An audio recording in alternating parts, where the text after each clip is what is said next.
ಅಣ್ಣ ಇದಕ್ಕೆ ಏನಂತಾರ್ರಿ? ಇದಕ್ಕ ರೂಲರ್ ಅಂತಾರ ಸರ. ರೂಲರ್. ಹಿಂದಕಿನ ಕಾಲದಾಗ ಹಾ ರೀ. ರೈತರು ಇದರಿಂದ ರಾಶಿಯನ್ನು ಮಾಡ್ತಿದ್ದರಿ. ಓಹೋ. ಕೆಲವು ಜನ ಹಂತಿ ಅಂತೇಳಿ ಎಲ್ಲರೂ ಅವ್ರು ಎರಡು ಇವ್ರು ಎರಡು ಎತ್ತ ಕಟ್ಕೊಂಡ್ ಬಂದು ಹಂತಿ ಮಾಡ್ತಿದ್ರಿ. ಹಾ ರೀ. ಅದು ಎತ್ತ ಸಿಗದ ಕಾಲಕ್ಕ ಇವು ರೂಲರ್ ಅಂತ ಮಾಡಿದ್ರಿ. ರೂಲರ್ ಇಂದ ರಾಶಿ ಮಾಡ್ತಿದ್ರಿ. ಇದನ್ನ ಎತ್ತಿ ಕಟ್ಟಿ ಎತ್ತಿ ಕಟ್ಟಿ ಸುತ್ತ ರೌಂಡ್ ಎಳಿಸಿ ಅದನ್ನ ಕಾಳು ಇದನ್ನ ಮಾಡ್ಕ ಹಸ ಮಾಡಿ ತೂರ್ತಿದ್ವಿ ರಾಶಿ. ಇದು ಸಜ್ಜಿ ಜೋಳಕ್ ಬರ್ತದ. ಸಜ್ಜಿ ಜೋಳ ರಾಶಿ ಮಾಡ್ತಿತ್ರಿ ಇದು. ಮತ್ತು ನಾವು ಹೊಲದಾಗ ಮಡಿಕೆ ನೇಗ್ಲ ಹೊಡೆದು ಹೆಂಟಿ ಕಿತ್ತಂದ್ರ ಅದ್ರಾಗ ಹೆಂಟಿ ಸಣ್ಣ ಮಾಡಾಕ ಇದನ್ನ ಎತ್ತಿಗೆ ಕಟ್ಟಿ ಉಪಯೋಗ ತಗೊಂತಿದ್ವಿ, ಜಗ್ಗಿಸ್ತಿದ್ವಿ. ಸಣ್ಣ ಆಗ್ತಿತ್ರಿ, ಪುಡಿ ಮಾಡ್ತಿತ್ರಿ ಇದು. ಈಗೆಲ್ಲ ಟ್ರ್ಯಾಕ್ಟರ್ ಅವು ಬಂದ್ಬಿಟ್ಟು ರೂಟ್ರು ಬಂದವು.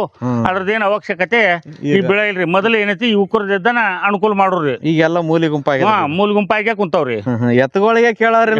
ಎತ್ತುಗಳದ ಕಡಿಮೆ ಆಗೈತ್ರಿ. ಈಗೆಲ್ಲ ಸಣ್ಣ ಟ್ರ್ಯಾಕ್ಟ್ರಿ ಬಂದವು, ಗಳಿವ ಎಲ್ಲ ಅದ್ರ ಮ್ಯಾಗ ನಡೆಯಾಕತ್ತವ್ರಿ.